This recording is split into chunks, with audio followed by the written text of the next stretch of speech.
infinity integral of x to the power 5 times e to the power open negative bracket x. half plus the natural logarithm of x close Problem bracket number times 2, the natural which logarithm of the natural logarithm of x. is actually Problem very number 10, complicated. the indefinite Was the integral from x equals to sine 0 to the to power of x equals to 100 over of sine to open the bracket power of x. the So ceiling that is function the of complete, x minus 1 over 3 problem, minus the floor complete function of set x of the plus first 1 10 over problems 3 of the close MIT bracket times ceiling function of x minus 1 over questions. 5 So let's go minus the floor and function see of how we x may plus be able 1 to over solve 5 close each bracket of this times problem. x minus 1 over 7 ceiling So function this problem is minus the floor interesting. function Problem of x number plus 1. 1 over 7 I look at the denominator bracket. and I see something Problem that number gives 3. away. This seems to be is actually an easier binomial one. expansion of Indefinite integral of x square root squared over the square root plus of 1. 4 So what I times e to the do power is 2x I incorporate plus, that and it x simplifies squared to 1 plus over 2x the plus square 2 root or of x plus 1 squared. squared, And then there were squared, type which is to the breaker power of problems. 4. Okay. Problem number 1. And so we can say let definite integral u from equals x to the equals square root of x 2024 as to it x is the equals to norm for me. I 2026 try to substitute of off the x complicated open bracket variable or function. 1 plus And cosine so of what x that minus means 1 over is that u squared is 2025 equals to times x, pi close and bracket. then when I differentiate both the Problem left number and right 2 hand under the side, on the left hand tiebreaker side we set of have problems. 2u du The dx, on the right hand definite side integral we from x have equals 1, 0 to 2 and so we of can the floor substitute for function of e to the dx with x. 2u du. And problem number 3. Now the definite limits integral will from x remain equals to the 0 to x same equals to as 25 x of the floor tends to function 0 of x when x equals over to 0, u will be 0, ceiling and when function of x square root tends of to x. infinity, you will Actually, still very tend interesting to problem. infinity. And then there Infinity was a is lightning such an round. interesting And concept. the only problem Anyway, under the lightning round was in the x domain, indefinite we integral do of the have what we arctangent have of x here, minus but now x when times we the transform it arctangent to the of x u domain, all over in place 1 of the minus square root x of x plus in the x denominator, we squared have minus u. In x to place the of power dx, 3. we have 2u du. So these are very interesting problems, And we can pull we're going to try and 2 solve out, them one by one. so that now Hope we you do have an enjoy integral from x equals to 0 to extend, from u equals to 0 so for the to first u problem, tending to infinity this is actually of u interesting. I think over it just u tests plus 1 to the on power of knowledge 4. of I don't really like having integration by parts. So we do have a the definite integral summation from in x the equals to 1 denominator. to x to the infinity of x to the What power 5 comes to times mind e to is the I power could negative now x. substitute the complex So this can be component expressed as the same integral, but the e to the power negative x can be expressed as the derivative of negative e to the power negative x. And that is for the reasons that are obvious. So using integration by parts, when you have a product of two functions, one v and one the derivative of function u, when integrated, you have uv minus the integral of the function u now and the derivative of function v, which is dv. So our u is negative e to the power negative x, and our v is x to the power 5. Therefore, the first integral there now becomes negative x to the power 5 e to the power negative x with the limits applied appropriately. Now this is important if one needs to find the limit for when x tends to infinity here. This could be expressed as x to the power 5 over e to the power x, and since both the numerator and denominator tend to infinity, we can use L'Hopital's rule, and we can keep differentiating until a point where the numerator x to the 5 goes all the way to 1, and obviously the denominator consistently remains e to the x. And so that tells you that we have 1 over infinity, 1 over an item that tends to infinity, and that means that the expression goes to 0. Anyway, focusing on the second part here, v being x to the 5, derivative of x to the 5 is what we have as dv here. And so just back to what I had alluded previously, the limit for x tending to infinity for this part would this would be 0. X tending to 1 will be minus 1 over e, and so we have 1 over e remaining there, and obviously this minus and minus multiplying with one another becomes a positive, so we have a plus. The derivative of x to the 5 is 5x to the 4, so we have 5 here. And we have quite a similar integral to what we had previously here, but the x term the degree of the x term has decreased to 4. So we can keep continuing with the process, but it's now easy to use the same concept that we use for the x to the 5 to the 4, and so we'll just continue 1 over e plus 5, 1 over e. Now we have 4 here, but now this has gone to 3, and we keep continuing on that. So we have 1 over e plus 4, 1 over e, and now we have 3 inside this bracket, and just keep continuing. And we see a pattern that we've exploited very adroitly. So let's keep going, and then we've reached to a point where we now have 1 here and there's no x, but that can be integrated now to negative e to the x with the limits applied appropriately.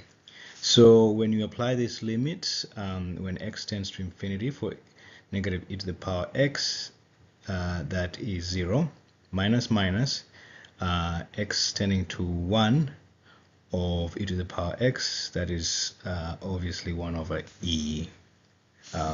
I apologize, this is not we forgot a negative here, but we can see that this obviously will be 1 over e. Yes, there. And so we can now unwrap the brackets, and so we have 1 over e, 5 over e, 5 times 4 over e, plus 5 times 4 times 3 over e, plus 5 times 4 times 3 times 2 over e, plus 5 times 4 times 3 times 2 times 2 times 1 over e.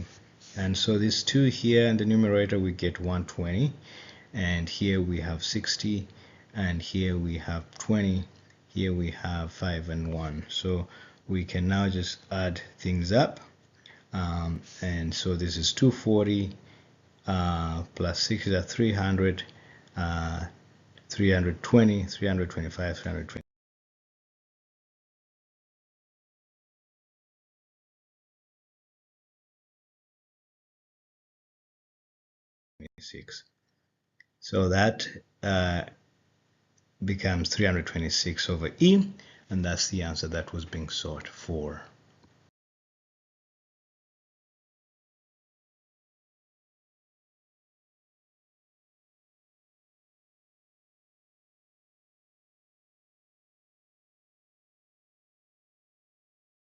So on to problem number 2. This problem is a fairly intricate problem. I would like to go very slowly explaining how we arrive at the answer, okay? So we have the integral from x equals to 0 to 100 of the product of, as we mentioned, the ceiling function of x minus 1 over 3 minus the floor function of x plus 1 over 3. And that is repeated for x minus 1 over 5, x plus 1 over 5, x minus 1 over 7, x plus 1 over 7. So I think it's good to remind ourselves what a floor function is and what a ceiling function is. First, for the ceiling function of fx means that equals to k plus 1 when fx is greater than k or less or equal to k plus 1. And the floor function of fx is equals to k when fx is greater or equal to k or less than k plus 1. So focusing on x minus 1 over 3, our ceiling function, that is equals to k plus 1, and that means that happens when x minus 1 over 3 is greater than k or less or equal to k plus 1. We multiply both sides by 3, that's a positive constant, and so the inequality signs remain. And then you can add both sides by 1, since we're adding positive integer or number, the inequality signs remain. So we do have a scenario where x minus 1 over 3 ceiling function is equals to k plus 1 when x is between 3k plus 1 and 3 times 3k plus 1 plus 1. And then the floor function of x plus 1 over 3 equals to k when x plus 1 over 3 is greater or equal to k and less than k plus 1. So that means that 3k x plus 1 greater or equal to k, 3k, or less than 3 times k plus 1. And when you subtract 1 from both sides, this expression here is equals to k when x is between 3k minus 1 and 3 times 3k plus 1 minus 1. To put this in a more graphical sense, so if we have 3k here and we have 3k plus 1, 3 units ahead, so we're just adding 3 points ahead, and then on the vertical axis we have k and k plus 1. It means that for the ceiling function of x minus 1 over 3, it is equal to k, and you note there's an open circle here. It means at this point the value is k minus 1, but we see that it is equal to k. The ceiling function is equal to k between 3 times k minus 1 plus 1 all the way up to 3k plus 1. And then it transitions to k plus 1 from 3k plus 1, right? And this happens to be like that until 3k plus 1 plus 1. However, for the floor function, the scenario is different. From this expression, as you can see, 3k minus 1 is here, and we see greater or equal, so we have a filled circle here. This stretches all the way up to 3k plus 1 minus 1, which is here, and then it transitions now to k plus 1. But now you see we're looking for the difference, right? We're looking for the difference between these two functions. The difference only happens in this point here, this domain, that is 3k plus 1 to 3 times 3k plus 1 minus 1. So in this interval is when the blue minus green becomes 1. So blue minus green equals to 1, right?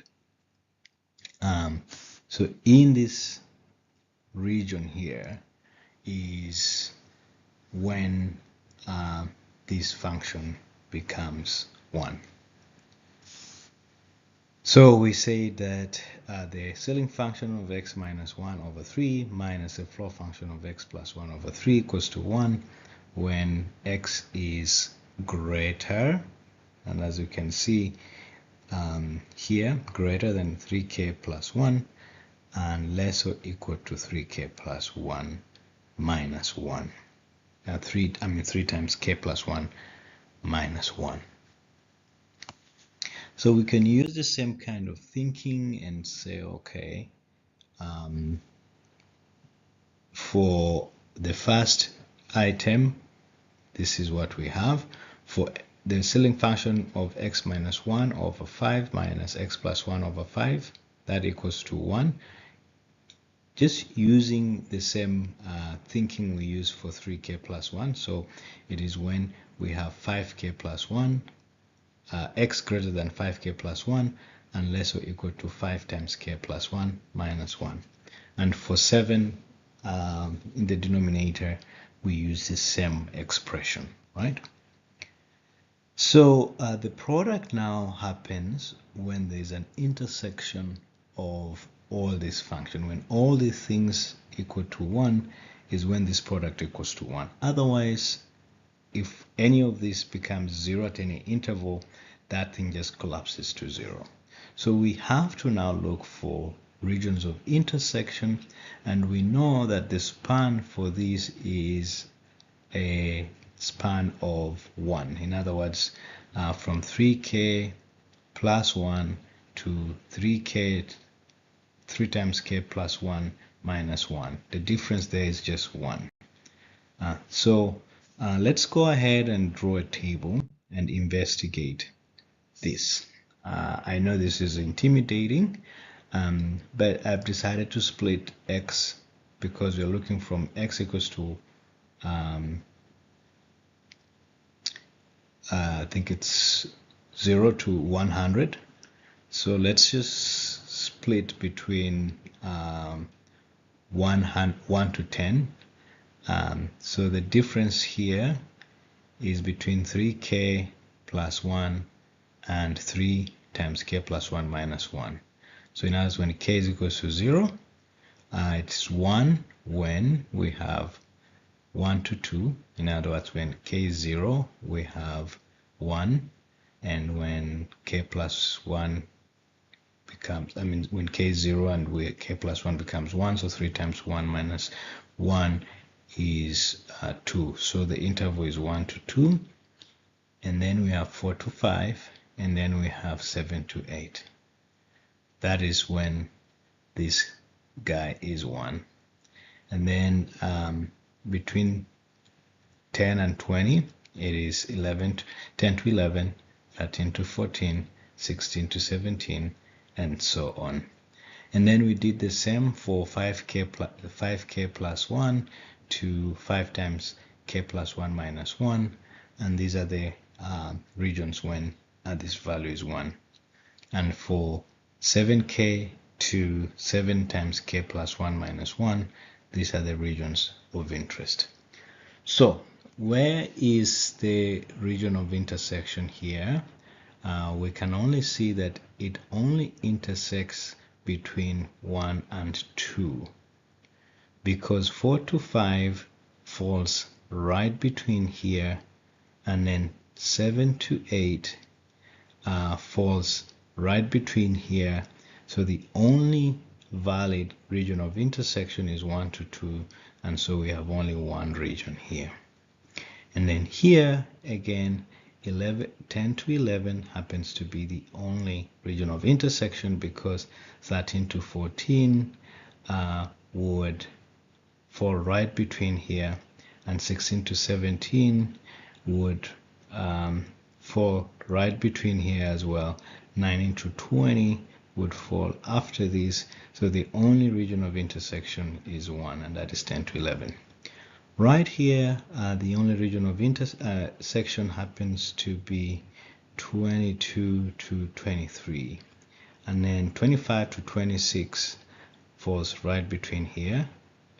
So there is a 0 for this region somewhere. And 28 to 29 happens to be right here. So this is the only region. So we have only one area of intersection. Here we do have two regions of intersection. 31 to 32 is okay. It falls between here and falls between here. 34 to 35 falls between here, so this we can ignore. 37 to 38 falls here, but also falls here. So we have two regions of intersection. And we can continue like that until now, when we sum up the regions of intersection, they all come to 14. Mark you, between 90 and 100, there is no region of intersection. So the sum of all points, of all intervals that have a 1 that is consistent across this and this and this are 14. And as we know, the x extent for those domains for the first expression here is only 1. So the area is going to be equal to all these 14 intervals times the x extent, which is 1. So the integral now means that we have 14 as our answer. So that is how you may be able to solve that problem. It's actually pretty intricate, but also nice and nifty.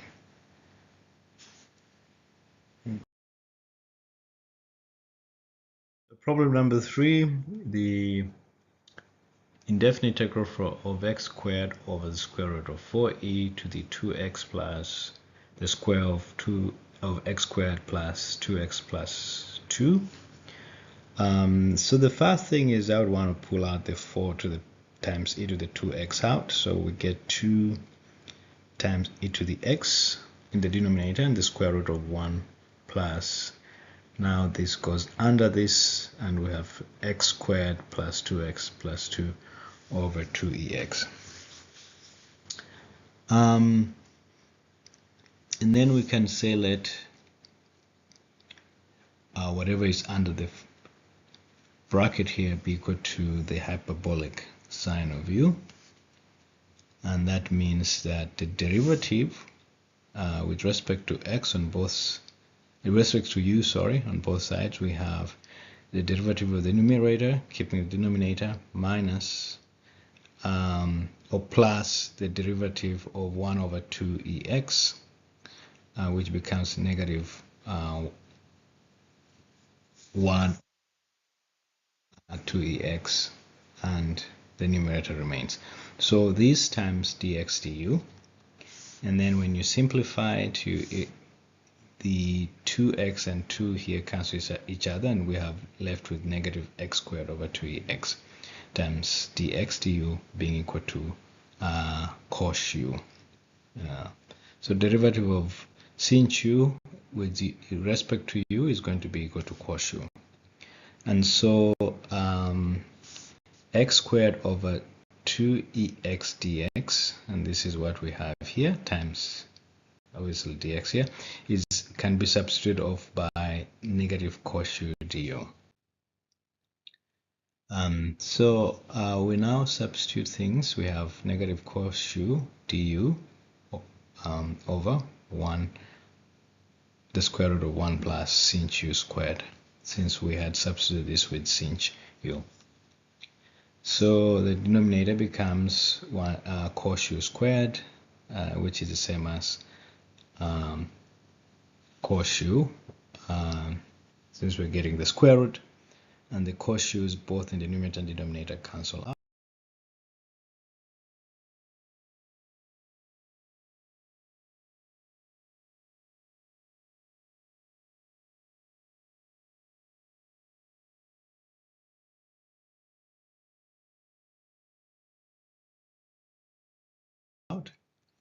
And so that becomes the negative integral of 1, and so our answer is u.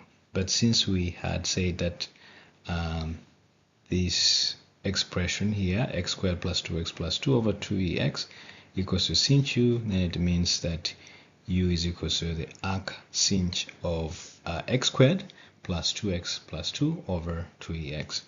And we can plug that in, and so our integral of x squared over the square root of 4e to the 2x plus the square of x squared plus 2x plus 2 is negative arc sin of x squared plus 2x plus 2 over 2e to the x plus the integration constant. So on to the tiebreakers. The first problem obviously looks pretty intimidating, but it is actually a very simple problem, and I think it pegs on substituting for the x minus 1 over 2025 times pi with a simpler expression as u. So let's say let u be equal to that, and that means that du dx is equals to pi over 2025, and that means that 2025 over pi du is equals to dx. And also from here we can see x now is equals to 2025 over pi u plus 1, meaning that now we can now change from the x domain to the u domain. Mark u, when x is equals to negative 2025, we have negative 2024 minus 1 over 2025, which is going to be negative 2025 over 2025 times pi, which is going to be negative pi. And the same thing happens for the upper domain, and so use the integral from u equals to, and in the u domain we're going to have an integral from u equals to negative pi to u equals to pi of, in place of x here we have this expression here, which is 2025 over pi u plus 1 times 1 plus we had substituted everything under the cosine with u, and then dx becomes 2025 over pi du. And so we can pull that constant out, and we have now 2025 squared over pi squared, the integral of u plus cosine u cosine u, and then with this we have only 2025 over pi integral of 1 plus cosine u. And so we can use, we could go as well ahead and express cosine u as a derivative of sine u, and we can now use integration by parts here, which means that we have a product of v and a derivative of function u. Integrated, we have uv minus the integral of the product of u and the derivative of v. So that means we have 2025 squared over pi squared times the integral of u, which is u squared over 2. The limits, obviously, negative pi and pi, plus the same constant here times uv is u times sine u, with the limits applied appropriately, minus here the same constant sine u times integral from u equals to pi over negative pi to pi of sine u times the derivative of u. And then 1 plus cosine u can be integrated to u plus sine u, and the constant here is the same constant here. This becomes obviously pi squared over 2 minus negative pi squared, which is pi squared over u. So this becomes 0. And the same thing here, pi sine pi minus negative pi sine negative pi. Sine pi is 0, sine of negative pi is 0. So this thing also goes to 0.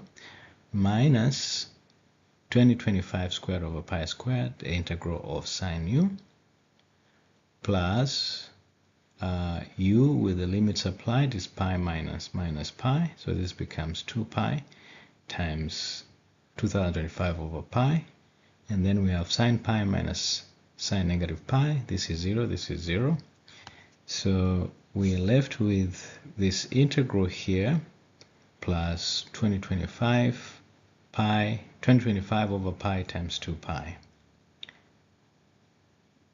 Okay, then the integral of this guy is negative cosine u, which becomes negative of cosine pi minus cosine of negative pi. Cosine pi is negative 1, cosine negative pi is also negative 1, so negative 1 minus negative 1, this becomes 0. So our answer becomes 4050. And that was what was being looked for. Okay. So the integral from x equals to negative 2024 to x equals to 2026 of x times 1 plus cosine of x minus 1 over 2025 times pi is 4050. Another interesting problem, the definite integral from x equals to 0 to x equals to 2 of the floor function of e to the x. So going back to the definition of the floor function of fx being equal to k when fx is greater or equal to k and less than k plus 1. So what is, first of all, let's think about the upper limits. So we know the lower limit is going to be 1, e to the 0 is 1, e to the 2 is 7.389. Now, for floor function of v to the x being equal to k, that means that that happens when e to the x is greater or equal to k or less than k plus 1, taking the natural log of both limits. So we have log k, x will be greater than or equal to log k and less than the natural log of k plus 1. So our integral here now will be interesting because now we'll begin from 1 because that's where e starts. E to the 0 is 1. So k is equal to 1 to 6 of this interval. So we're beginning with log k to log k plus 1. And in this interval, this value is just k plus, since after 6 now we are going to have 7, and that only happens from the upper limit 2 to log 7, log of 6 plus 1, which is log of 7. So to make it very clear, so if we have our function and this is 2, it means that we are having the floor function is there up to log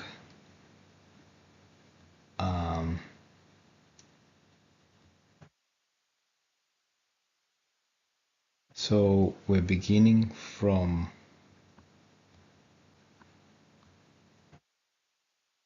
to log 1,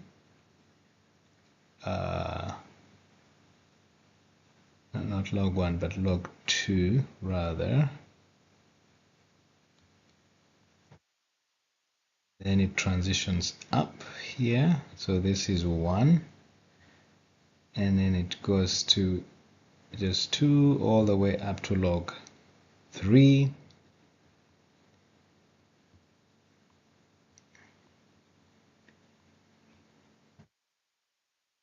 and then it becomes 3 all the way up to log 4, and this process goes on until now it becomes 6 here, and this goes on up to log 7.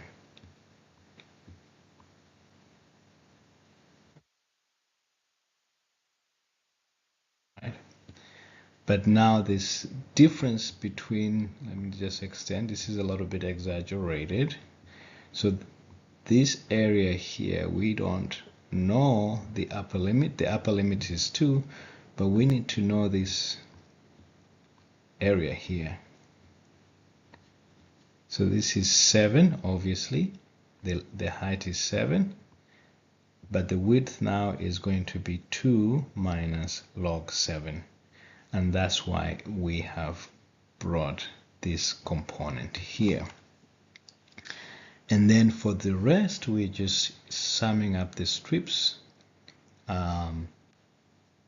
There k, for example, k is equals to 1, k is equals to 2, k equals to 3, and so on, with the x, the width in the x side, on the x side being equal to log k plus 1 minus log k. So when we integrate things there, we get x. We actually even didn't need to do the integration. We'd just have considered these as rectangles. But anyway, doing our due diligence is fine. So we have x times k, and we're applying the limits. So that becomes k times log k plus 1 minus log k. And then obviously 7 times 2 is 14 minus 7 log 7. So summing up from k equals to 1 to 6 of k times log k plus 1 over k. And this can be expressed as log of 2, because we have 1 times 1 plus 2 over 1, so it becomes log 2, and then log 2 times, 2 times log 3 over 2 plus 3 times log 4 over 3 times 4, all the way up to 6 times log 7 over 6. And using the rules of logarithm, that means we're multiplying whatever we have here, but the powers now have to go up. So we have 2 times 3 over 2 as log 2 times 4 over 3 times 3, to the power 3, and this is under the log function, 5 over 4 to the 4th, and all the way up to 7 times over 6 to the 6th. As you can see, the 3's, this 2 and 2 will cancel with 1, 2, and we're left with 1 over 2 here. And then 3 and this 3 will cancel, and we're left with 1 over 3. This 4 and this 4 will interact, and we're left with 1 over 4. And this propagates until we have natural logarithm of 1 over 2 times 1 over 3 times 1 over 4 times all the way up to 7 to the 6 over 6. Now we can pull this guy back here because negative 7 log 7 is the same as log of 1 over 7 to the 7, right? And we can pull this back here so that now we're multiplying everything under the log function. And as you can see, that interacts very well, because then we're left with 1 over 7. And so that means we have this 14 minus, because now this fractions now can go, we can get the reciprocal of the factorial of these numbers of 7. So we have 14 minus the natural logarithm of 7 factorial, which is 14 minus natural logarithm of 5040.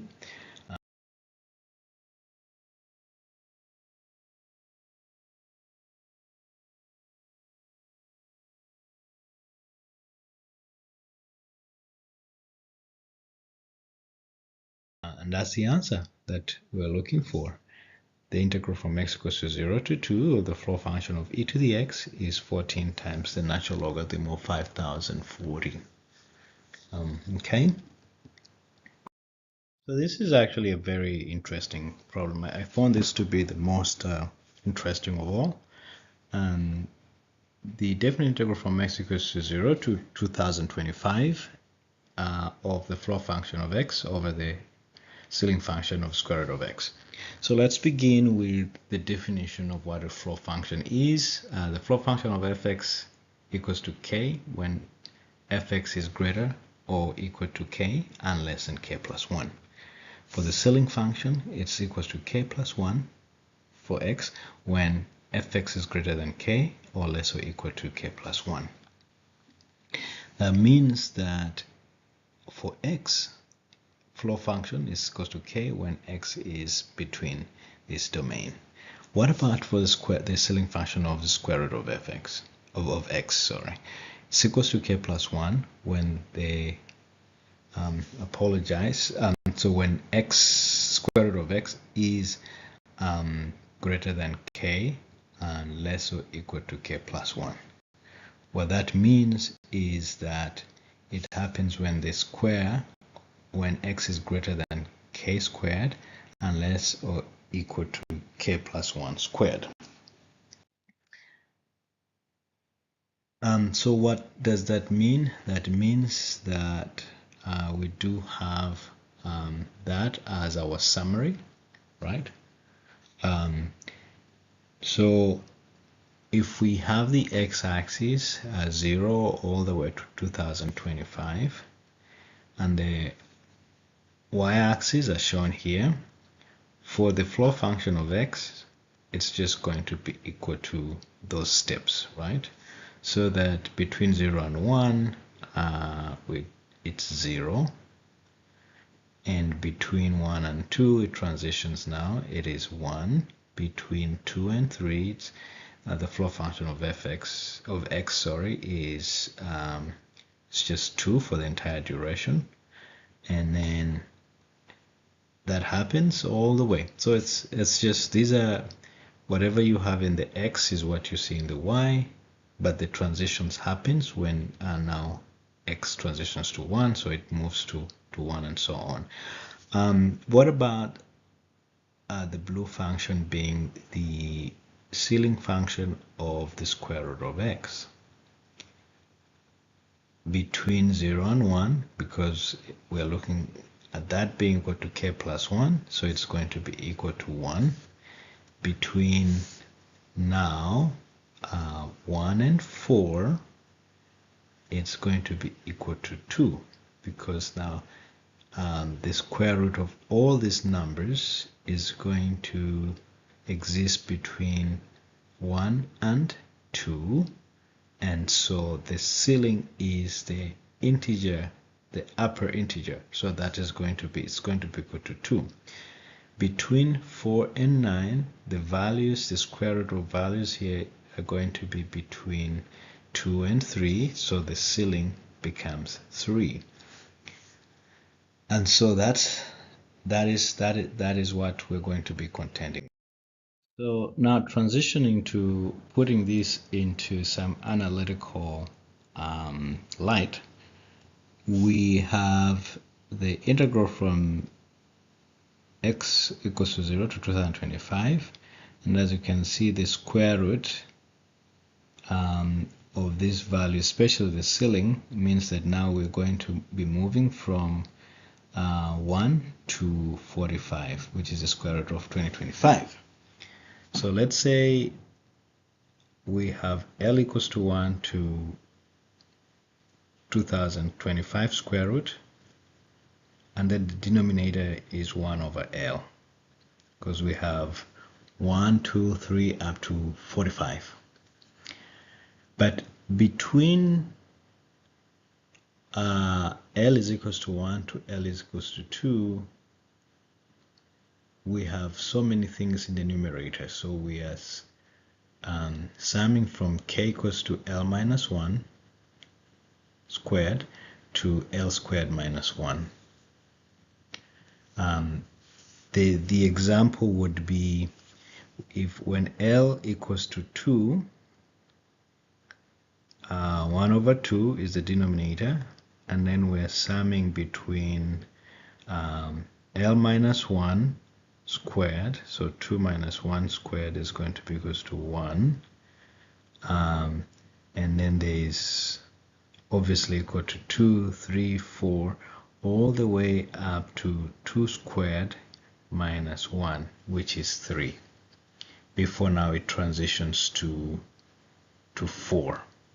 Because when L is equals to 3, then we have 1 over 3 times 3 minus 1 is going to be equal to 2, so it's 4, 5, 6, 7, up to 3 squared minus 1, which is 8, and then transitions to 9 in the next cycle. So knowing our arithmetic progression, when you're summing from k equals to 1 to n, the sum is n times n plus 1 over 2. So what we're doing is we are summing all the way up to this top value, and then subtracting the sum up to this part. But we have to be cognizant that now we have to add back this initial item. So we have 1 over L times the sum to the upper part is going to be L squared minus 1 times n plus 1 is L squared minus 1 plus 1 over 2 minus n here is L minus 1 squared, so L minus 1 squared times L minus 1 squared plus 1 over 2 plus the initial term here, L minus 1 squared. So we have the summation from L is equals to 1 to 45 of 1 over L. L minus 1 plus 1 is just L squared now. And then what we're doing is we just have this repeated. So multiply the L squared across, we have L to the fourth minus L squared minus expanding things. So we have L minus 1 to the power 4 plus L minus 1 squared. And then just adding this as normal. So we'll expand L minus 1 to the fourth, which is going to be so L to the fourth minus 4L to the 3 plus 6L squared minus 4L plus 1. And then expanding L minus 1, this L squared minus 2L plus 1. Let's keep this as it is right now. We came up to there. Now, going forth, this L to the fourth and this L to the fourth interact, so that goes to 0. So let's see, we are left with now minus minus, so 4L to the cube, this L squared term here, combined we have minus 8L squared plus this L term becomes plus 6L minus 2. Obviously divided by 2, we've expanded this to L squared minus 2L plus 1.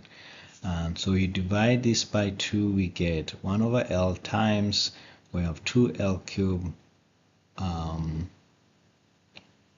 minus 4L squared plus 3L minus 1. And then when you add this, the the constant cancels out. And then 3L minus 2L, we get just 1L. And then minus 4L squared plus L squared, we have minus 3L.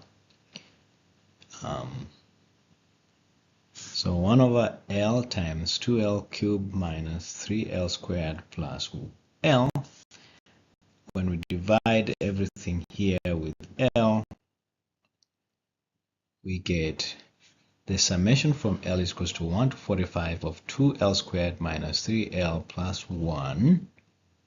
And now using back to this arithmetic progression, when we're summing the k term, we have n times 1 over 2. When we're summing the squared k squared, we get n times n plus 1 times 2n plus 1 over 6. So using these formulas, upper limit being 45, lower limit being 1, we have twice. N is 45, so 45 times 45 plus 1 times 2 times 45 plus 1, which is shown here, minus 3. Using this, we have 45 times 45 plus 1 over 2, plus, we're just adding ones, 45 times, we have 45 here. So 2 divided by 3, 2 divided as, so by 2 here is 1, by 2 here is 3, 45 by 3 is 15 here. So 15 times 46 times 91 minus 3 times 2 by 46 is 20. 46 by 2 is 23. So we have 3 times 45 times 23 plus 45. So multiplying this, we get 62,790 minus 3,105 plus 45. That brings us to 59,730, and that was the answer that was being sought for. So our integral from x equals to 0 to 2025 of the floor function of x over the ceiling function of square root of x is 59,730. Certainly a very interesting problem. On to the lightning round. This was a simple problem actually. I think it just required 1 minute for somebody to solve this. So what we're going to do is we're going to factorize. We're going to pull out arctangent of x. So we're left with arctangent of x plus 1 minus x. And then in the denominator we have 1 minus x plus x squared 1 minus x. Divide both the numerator with 1 minus x. We are left with arctangent of x over 1 plus x squared. And that means we have arctangent now of x times the derivative of 1 over x squared is derivative of arctangent of x. We can use integration by parts, but also it's very obvious to see here that when you have such an expression, it's the same as the derivative of a half, the square of whatever is under the derivative function there. So that integrated, you get half times the arctangent, that times the square of the arctangent of x plus the integration constant. And that is the answer that was being sought for. So we've gone through these problems on the quarterfinals, number 1 of the 2025 integration B at the MIT Massachusetts Institute of Technology. These are very interesting problems.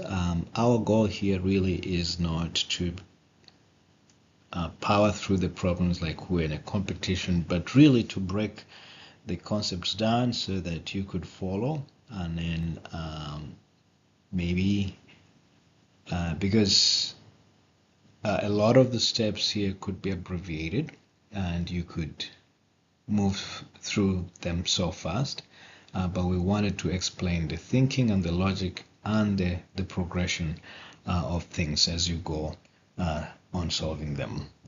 So if you haven't subscribed to our channel, we do really encourage you to subscribe to our channel. If you haven't liked, please like our video. If you can, please share. We do enjoy mathematics. If you have solutions that you think are better than what we propose, we welcome those suggestions. We will make videos based on those suggestions because we do respect your thought on this as well. So until next time, have a wonderful time, be blessed, and yeah, thank you.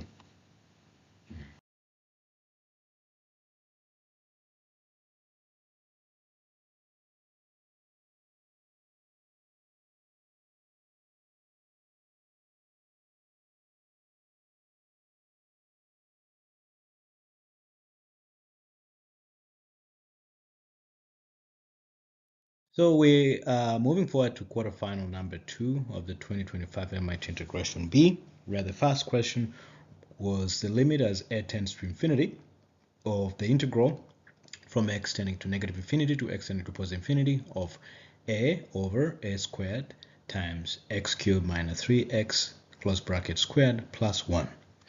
Problem number 2 happened to be the indefinite integral of 1 over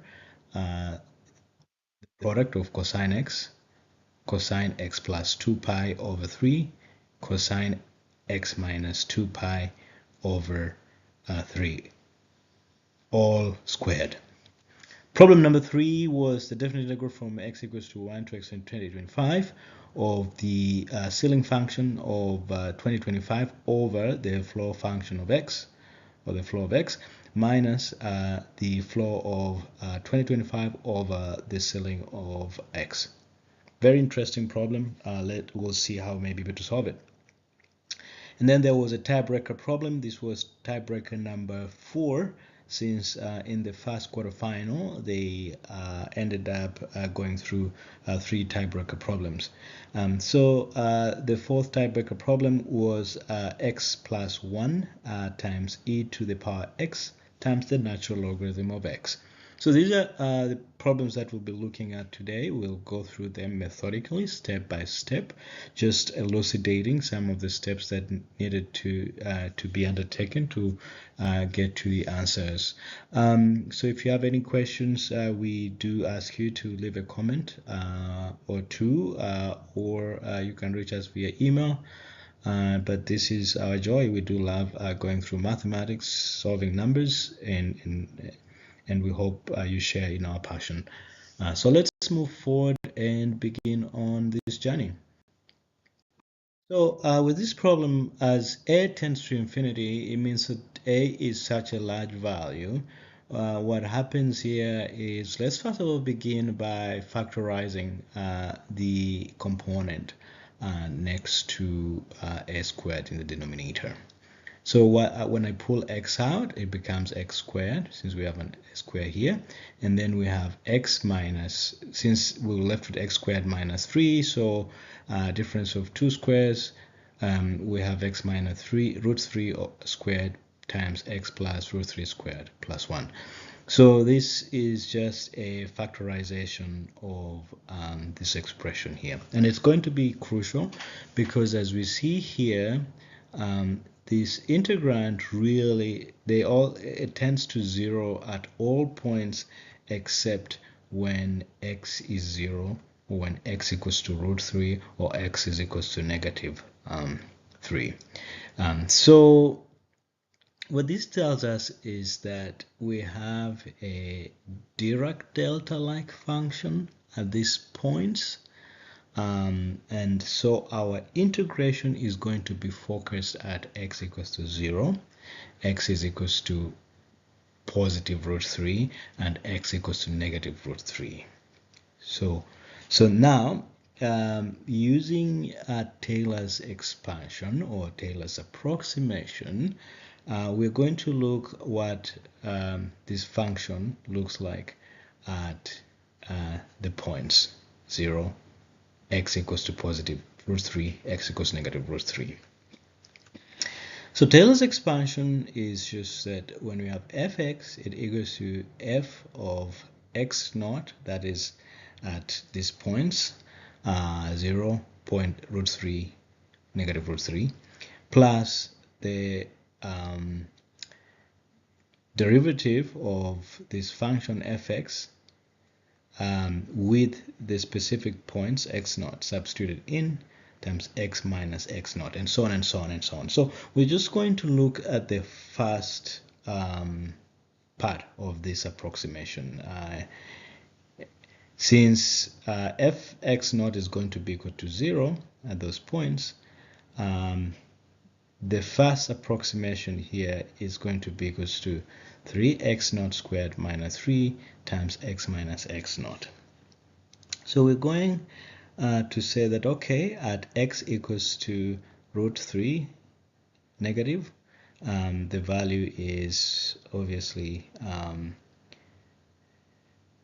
using this, it's 3 times negative root 3 squared, which is 3 times 3, which is 9, minus 3, which is going to be 6. And then x naught is negative 3, so we have x plus root 3. At x equals to positive 3, on the other side, we have 6 times x minus root 3. And finally, in between x equals to 0, we have negative 3x. So this lower part here approximates to these values, and so what you could do is you could look at it as if we have 3 different delta Dirac functions that we can integrate separately, with the Dirac delta function at x equals negative 3, taking this integrand with x cubed minus 3x being equal to, or being approximately equal to 6 times x plus root 3. And equally at x equals to 0 and at x equals to positive root 3, we do the same thing. And that's what we're going to do. We said we could break down our integral, assuming that we have now 3 different delta Dirac functions, delta Dirac-like functions. We can now say, okay, let's integrate the first function for which this expression is around x equals negative root 3, and then when x is around 0, and then when x is around root 3.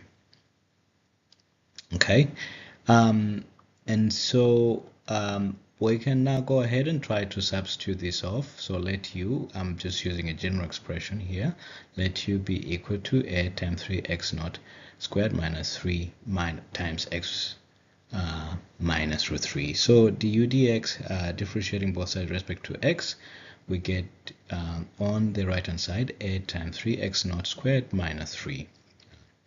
And we can divide both sides by 3x naught squared minus 3, so we have 1 over 3x naught squared minus 3 du and equals to a dx. Okay, so breaking down this or substituting for u for x in place of with u, we get for this specific area we have u in place of this, but obviously a dx becomes 1 over 6 du, and then the same thing happens for this.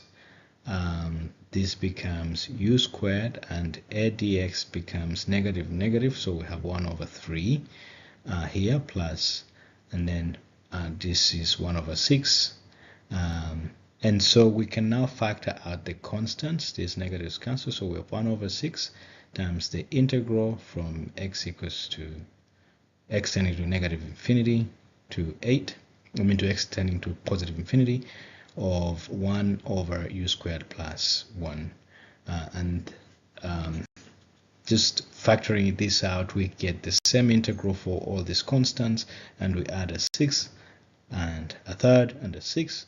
This becomes 2/3 this integral that is famous. So we know this integral to be amounting to the arctangent of u with the limits negative infinity, positive infinity. As u tends to positive infinity, the arctangent of u is pi over 2. As u tends negative infinity, the arctangent of u is negative pi over 2.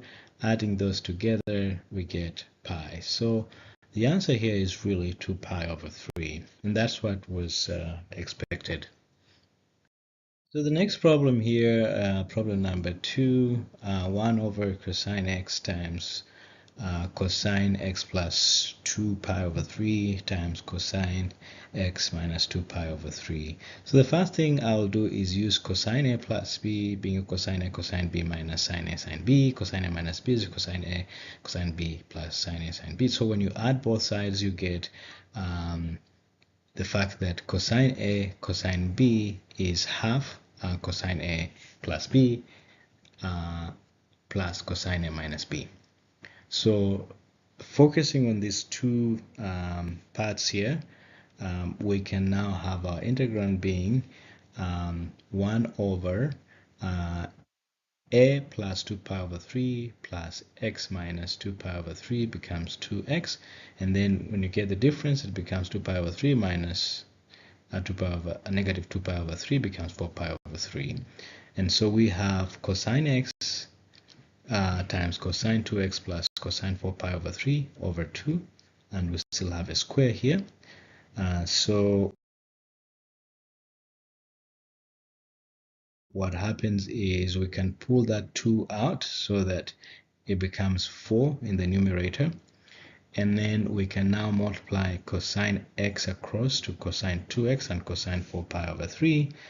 And cosine 4 pi over 3 is same as cosine pi plus cosine pi over 3. So this is in the third quadrant, so this value is just going to be equal to negative cosine pi over 3, which is negative a half. So multiplying cosine x and cosine 2x becomes something that we can also use the previous expression where we're saying that cosine a cosine times cosine b is equals to a half cosine a plus b plus cosine a minus b. And so a plus b is 2x plus x, which is 3x. A minus b is 2x minus x, which is x, and so which becomes cosine.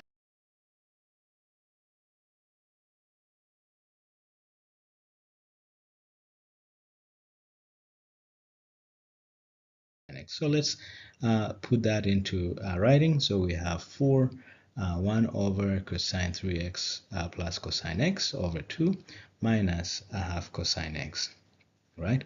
And so this becomes this and this cancel each other, so you have cosine 3x over 2.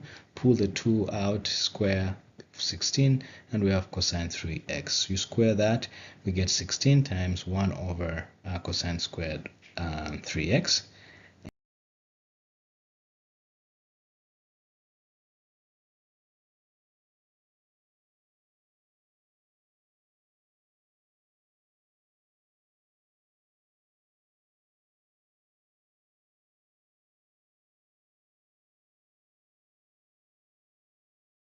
And that means that we have the integral of 16 times 16 times the integral of sec squared 3x, and that is a popular integral. The integral of sec x squared is tangent of x, but we have 3x instead, so we have 16 over 3 tangent of 3x plus c. So the answer expected, the integral of 1 over cosine x times cosine x plus 2 pi over 3 times cosine x minus 2 pi over 3 all squared, is equal to 16 over 3 tangent 3x plus an integration constant. And that was the answer that was expected. On to problem number 3, the definite integral from x equals to 1 to x equals to 2025 of the ceiling of 2025 over the floor of x minus the floor of 2025 over the ceiling of x. So let's begin by defining what a floor and a ceiling is. So for the floor of x, that is equals to k when x is greater or equal to k and less than k plus 1. So in other words, when x is between k and k plus 1, but not k plus 1, that the floor of x is k. And then the ceiling of x is equals to k plus 1 when x is less or equal to k plus 1 and greater than k. Okay, so for our situation here, we see that this first expression will be equal to 2025 over k. And we have to sum, because now we have to discretize this integral into 2024 different expressions. So we have 2025 over k minus 2025 over k plus 1. Okay, and this is important because we're beginning from 1, and from 1 to 2 this ceiling becomes 2, right? And in that interval the floor is just 1. Okay, the reason we did not go up to 2025 is because that is the limit. We don't have the interval 2025 to 2026, so our k stops at 2024. The 2025 is just an instantaneous value, and so the dx here tends to 0 at 2025. Okay, now we go ahead and see that now we have to express this just to understand what is happening.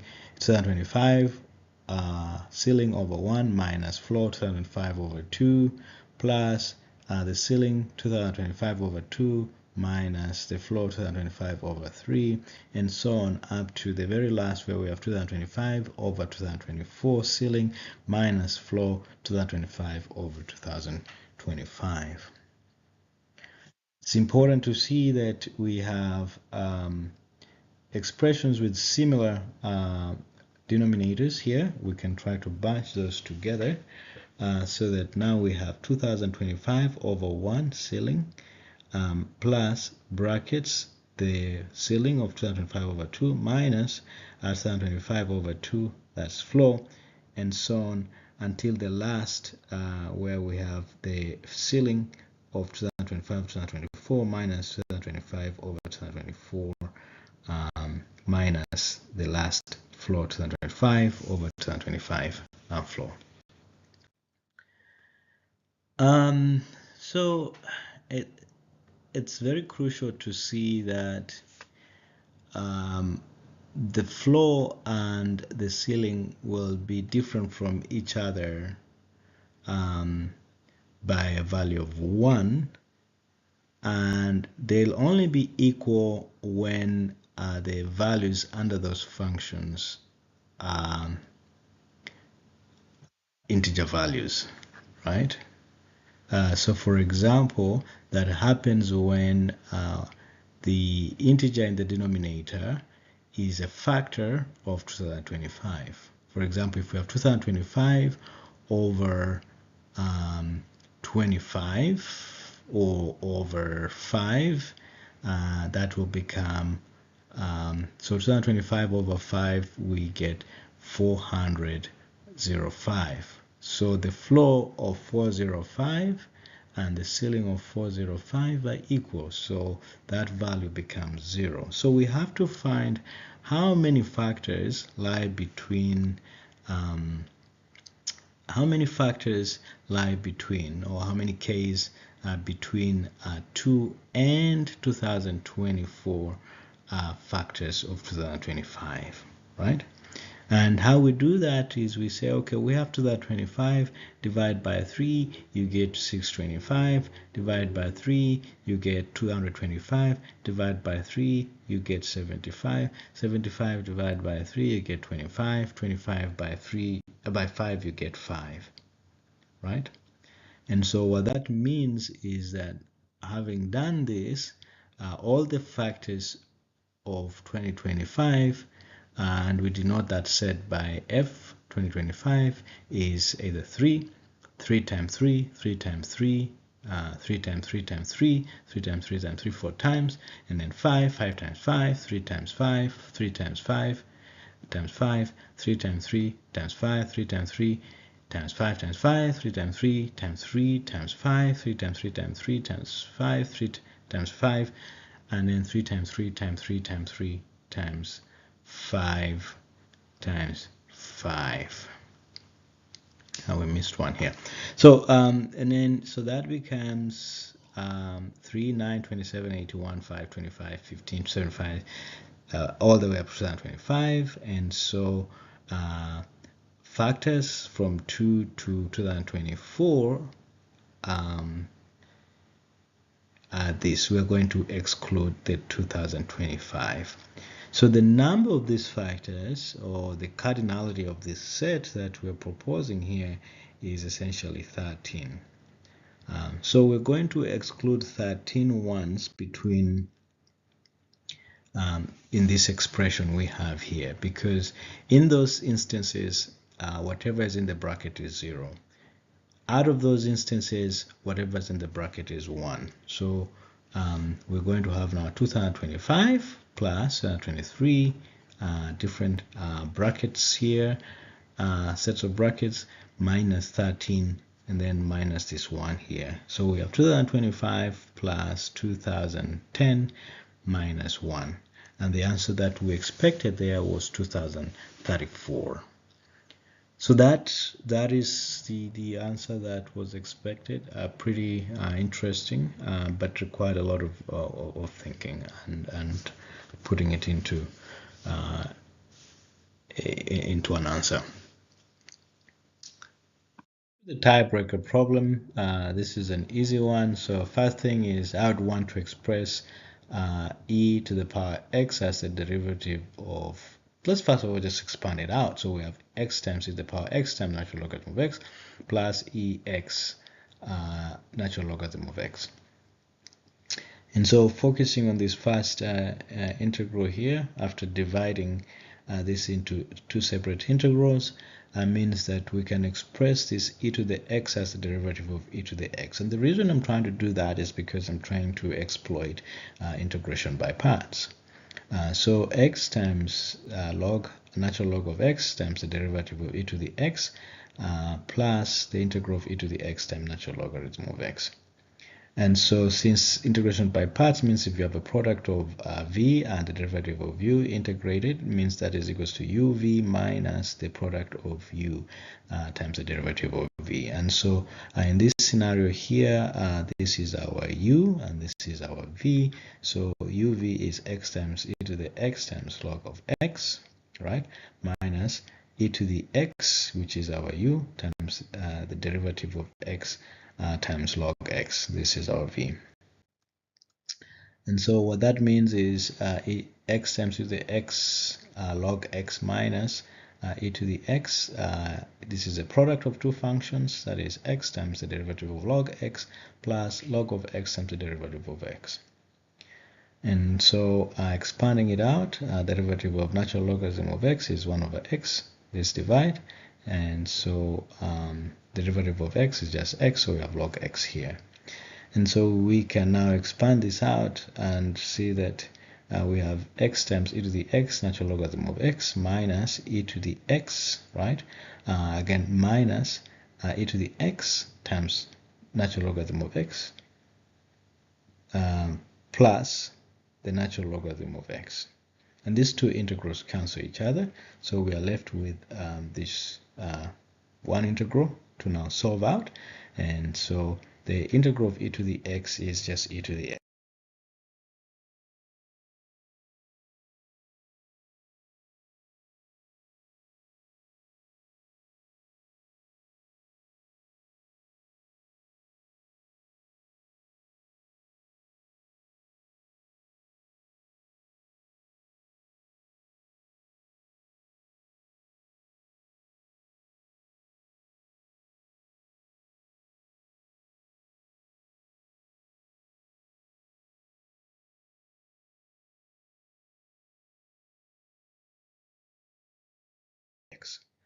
And so our answer is simply x times e to the x times natural logarithm of x minus e to the x plus the integration constant.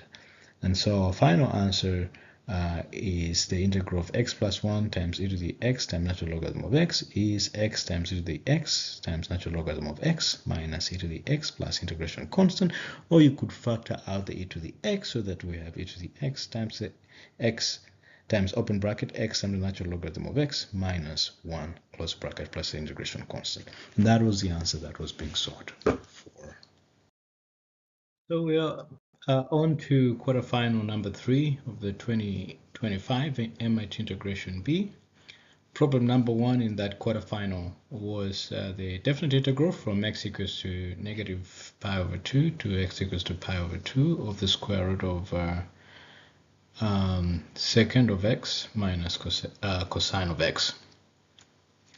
Problem number 2 was the indefinite integral of x over the cube root of x cubed minus 3x minus 2. And problem number 3, the last problem in that quarterfinal set, was the definite integral from x equals to 0 to x equals to 2 pi of the square of the sum from n equals to 0 to n tends to infinity of cosine of 2 to the n x over 2 to the n. So very interesting problems. Let's see how we may be able to solve them. Let's begin by expressing the secant of x as 1 over cosine of x, okay? In doing so, my first intuitive step would be to plot out this function under the square root sign so that I see what I'm dealing with. So let's plot cosine x, right? So it dips to 0 at negative pi over 2 and also 0 at pi over 2. That means that when you're looking at the inverse of that, we're going to have asymptotes at that point, so that 1 over cosine of x and the secant of x will look like that. And so when we're now subtracting cosine x from the secant of x, we're going to get something like that. So the quick thing to see here is we don't really bother to go beyond that, is that there is symmetry about x equals equals to 0. So I would just say that my integral is twice the integral from x equals to 0 to x equals to pi over 2, the square root of 1 over cosine x minus cosine x.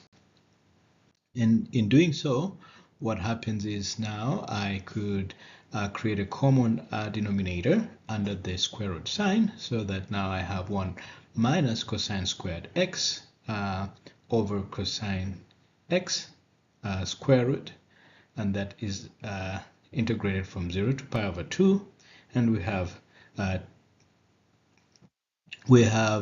twice of that. And so what that means is that 1 minus cosine squared x is sine squared x over cosine x now, and so the numerator becomes sine x, the denominator becomes the square root of cosine x.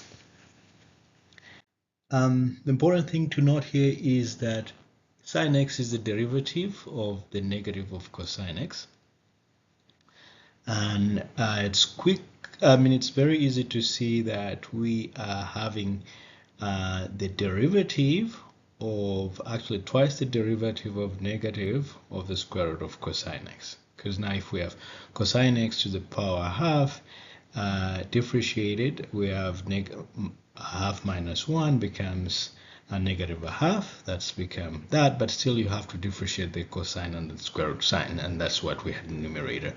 But let's not forget about the negative sign, and so if we pull the 4 and the negative sign out, we have the derivative of cosine x inside the integral, the integration sign, and that means that if the integration is the antiderivative, so these processes cancel each other, and so we have our answer being square root of cosine x, and obviously the intervals or the limits 0 and pi over 2 as shown here, substituting that as x tends to pi over 2 cosine pi over 2 minus, as x tends to 0, cosine 0, obviously square root here we've forgotten, but that becomes cosine pi over 2 is 0, cosine 0 is 1, square root of 1 is 1, and so negative 1 times negative 4 becomes 4, and that is the answer that was being solved, 4. So on to problem number 2. The important thing here to note is that we can re-express a numerator in a certain way. But before we do that, let's look at the denominator. And the denominator here under the cube root sign, it's easy to factorize this into x plus 1 squared times x minus 2, right?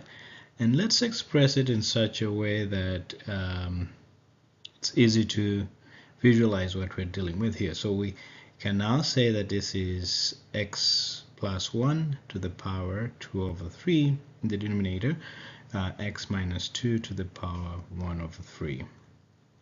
And x, using this, what we have in the brackets, can be expressed as twice of x plus 1 plus x minus 2, which becomes 3x. Now we have to divide the 3, so we've introduced a constant third there.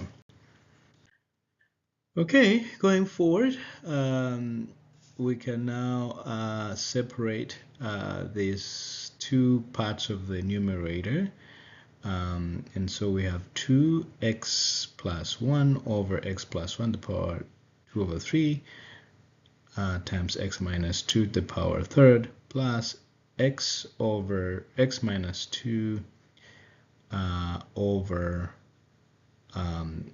x plus 1 to the power 2 over 3 times x minus 2 to the power a third. So this, focusing on x plus 1, they interact, so we have 2 over 3, so we have 2 over 3, x plus 1 to the power a third, dividing x plus 1 by x plus 1 to the power 2/3, we get this.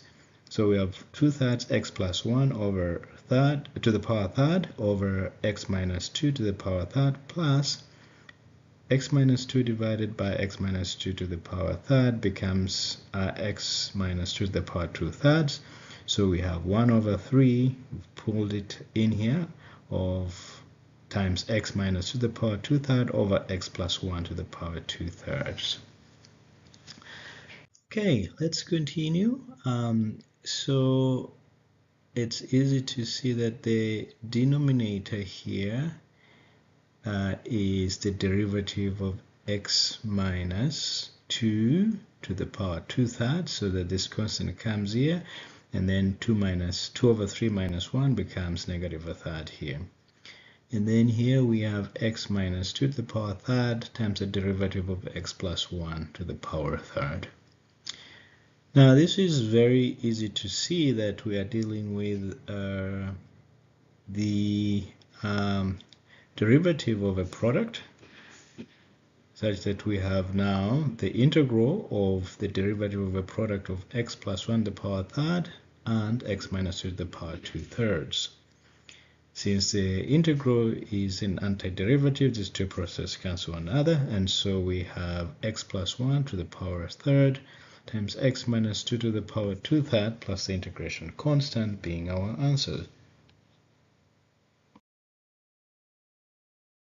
So this is a very interesting problem, and I'm just going to go through it slowly. It's certainly a very easy problem, but requires some bit of care as you're handling it. So when you spread out whatever is under the integration sign here, you're going to have the square terms, and then you're going to have the cross terms, right? The square terms, you'll have a sum from k equals to 0 to k tending to infinity of cosine squared of 2 to the k x over 2 to the 2k. So in other words, 2n squared is going to be equal to 2n plus 2n plus n, so that you have 2n in the power on the exponent here. And then you're going to have cross terms where things multiply each other, and we have to specify that m is not equal to k here. There's going to be interleaving cross terms, and when m is not equal to k, then it's not a square, but when m equals to k, and then you get the square terms here, right? And so going forward, the integration can obviously cross into the summation sign, but before that we can express cosine squared as cosine twice of 2kx plus 1 over 2. And similarly, we are going to also express here, and this is easy, knowing cosine a plus b equals to cosine a cosine b minus sine a sine b, cosine a minus b equals cosine a cosine b plus sine a sine b, and when you add that, you have cosine a cosine b being equal to a half of cosine a plus b plus cosine a minus b, and that's what we've done here, right? And so we could pull the half down